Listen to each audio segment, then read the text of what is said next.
here we're going to speed paint an entire Davion company. The reason for this is I started off with an experiment, a failed experiment with some really crappy blue paint job.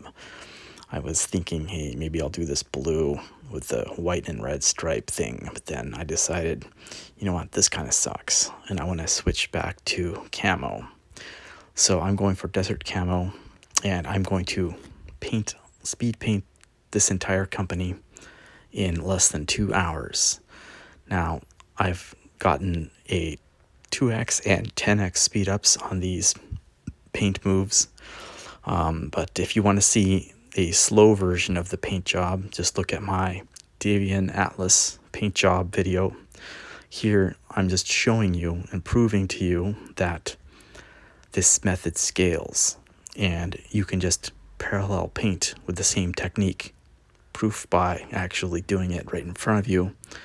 And you can see here, I'm initially just slathering on the plague brown to cover as much blue as I can to get rid of this blue, to hide it. Now I could have stripped all these mechs, but I just went ahead and decided to just paint over because this blue is rather thin acrylic. And now I've kind of gotten my first layers. Now you'll notice that this plague brown, since it's a yellow tint, doesn't cover very well, especially blue. Kind of pokes through, like you can see on that stalker there. There I briefly compared to an old Atlas just to make sure I was on track. And I'm going to show you the time compression here, but you can see my clock. So you can see exactly how much time I'm spending on this. You can see that basically every 6 seconds is about a minute on there on the clock. So you can see that, yes, this really is this fast. You really can do this whole paint job like this. Now, if you go and take a look at some really nice paint jobs that you can find on YouTube, like the Camo Specs Online guys, those guys are really good.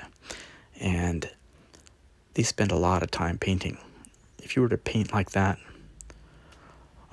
you would spend many hours painting your mechs. If you don't have that much time, or you just want to speed paint and get reasonably good results, try the techniques that I'm showing you here. You can prove this. Here's the proof. I'm not going to talk about how fast you can paint my mechs or paint your mechs. I'm showing you with the clock the actual time spent painting these mechs. This is 100% of every single brush stroke on every single mech. So I'm not like talking some BS about how fast and efficient the paint jobs are. I'm going to actually do it. So anyway, now I've started putting khaki down. You can see, you'll notice every once in a while the clock will jump, but the mech paint will not have changed on you. It'll still be in the exact same state that it was in the previous step, and that's because I walked away and did other tasks. Life got in the way, whatever else. And so therefore I did not have time to paint. And it dried or whatever in between. But you can just look at what is the total amount of time spent. Here you can see another time jump, but again, the mechs didn't change paint jobs because all they did was dry in between. I'm now starting to apply the charred brown stripe. So I did the plague brown, then I did the khaki, and now I'm doing charred brown as the stripe. And this is important for a camo. You really want 2 main tones that are lighter colored and 1 dark tone that's thin, that's a separator. You can probably do any camo colors you want that way. And you want to spiral it. About 50% of your mech is in color 1, 50% of your mech is in color 2, and maybe some small fraction, 10%, although it doesn't add up to 100, they said 50, 50, 10, but half and half roughly, the 2 lighter base colors, and a small fraction is the stripe in between. And what's interesting about these particular color choices is that the plague brown doesn't look that good until the very last step when you wash it with the Earthshade.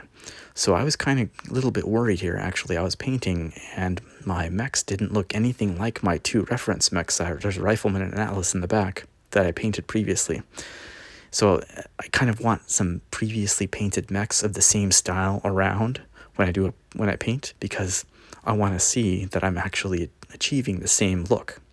So I'm not like, I haven't forgotten how to paint something, and then I'm like going off doing some new weird thing. And here I'm still kind of worried because my mechs are not looking like the Atlas and the Rifleman. But now here I bring out my shade wash, and this kind of just fixes everything. This is the Agrax Earth Shade. And I'm just slabbering this on. You notice I'm not really taking very much care to paint. I'm just kind of slabbering this Earth Shade on, and it works just fine. It just absolutely fixed them up. Now, I'm not done yet here. You'll notice the Atlas has a different shade, and I'm not sure why. I may have changed the paints a little bit or something, or maybe I did more Earth Shade or something. I may have covered it with more shade. But they do match the Rifleman pretty well. So I think I'm on track here mostly for making this Mech company look like my standard Davion Desert Camo job. So I'm okay with it. Here's some pictures here. So now I'm going to go to a little slower speed paint to show you the detailing work. Now, I want to paint all the guns black, except some of these mechs already had some details done, so it was fine. But I want to paint all the cockpits and guns black in case you haven't done so already. And this is so you can cover the guns with gunmetal and cover the cockpits with this turbo dork paint. So some of these are already done, so I'm now going to detail it, and now I'm going to turbo dork crystal cave on all laser tips and on the cockpits. And you can see this one axe is not metal shaded yet. That you can see here is the detail work. This is where you actually do have to care and do have to take care, because because you don't want to get this on the wrong spot. So you have to use a fine point brush here. And what I do is I actually touch the mech with that same hand, so that I use it as a brace. You can see here as I'm doing the spider cockpit, and here I'm tipping the tips of the lasers with it. That way you get like a vibration break. Notice I'm always bracing my hands together, and that way I can kind of use force against my hands and get better control.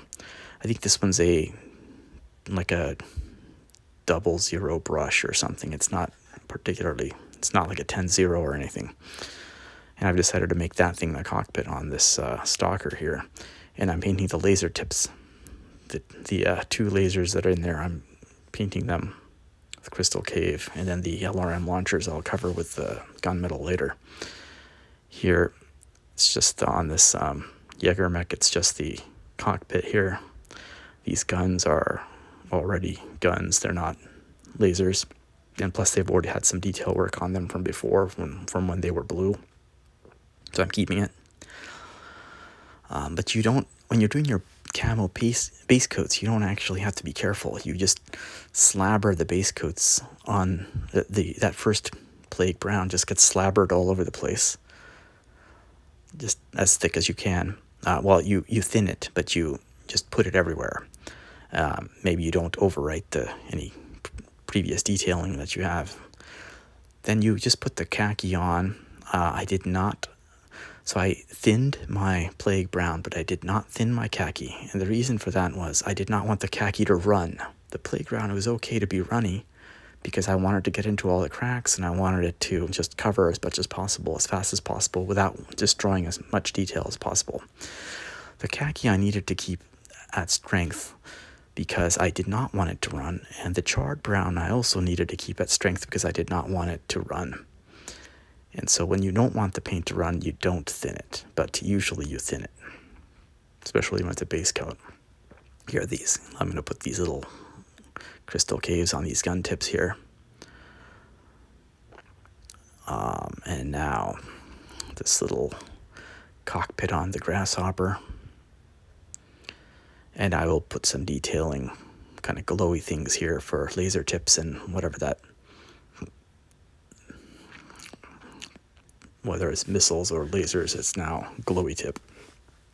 So Crystal Cave is my favorite laser tip. And there it is. So this is now, it's real-time painting, not accelerated, just so you can see the detailing in real time. And I realized that I had forgotten to detail the Atlas cockpit, so I'm actually going to add that here too.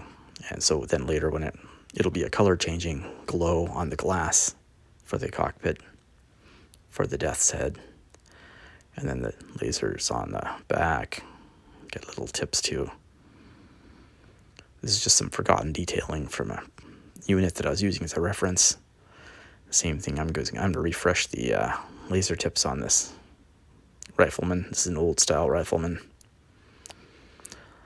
Okay, and that's just that collection. I think these are starting to look pretty good.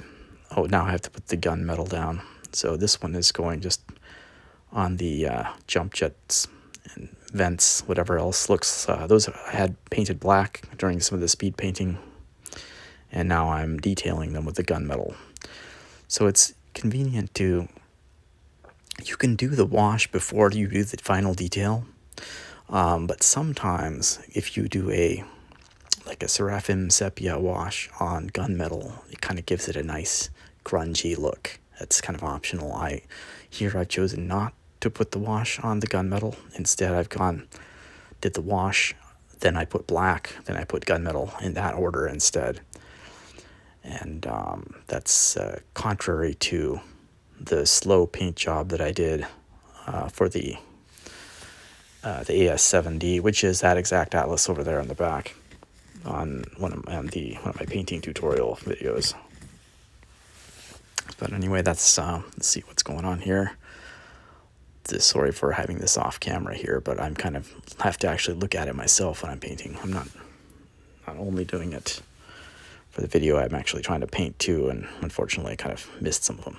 But here I'm now, these fire starter gas tanks, they're in the little packs in the back. Again, it was painted black first. Then I put the gunmetal on top of the black because it makes the gunmetal look better. You don't put gunmetal directly down on primer. You have to undercoat with black. If you were to do gold metal, you would want to undercoat with brown instead of black, just so you know. So gold, you undercoat with brown. Silver or silver metals, you undercoat with black. And brasses and bronzes, you also would undercoat with brown. And copper as well, you would undercoat with brown. But those aren't really mech colors. Those are more like D&D type figurines type colors. Okay, so now this fire starter is getting its job here, getting its fuel tanks or pressurization tanks, getting it worked. And here's the Hatchet Man's hatchet, which was black, but now I've kind of put that, and some final detailing here. I'm kind of, while I was putting the camo on, I had partly overrode some of the metal detailing work previously, so now I just kind of touched those up. For LRMs, I like to paint the entire surface silver, and then I'll wash it later with a black wash, and that'll kind of fill the missile holes, and that kind of makes it look pretty good. Sorry about doing this one off camera here. Again, was just concentrating on doing the actual painting itself, and was probably just holding it off a bit. Just kind of concentrating on doing the job and not so much on making sure it was in the field of view. Yeah.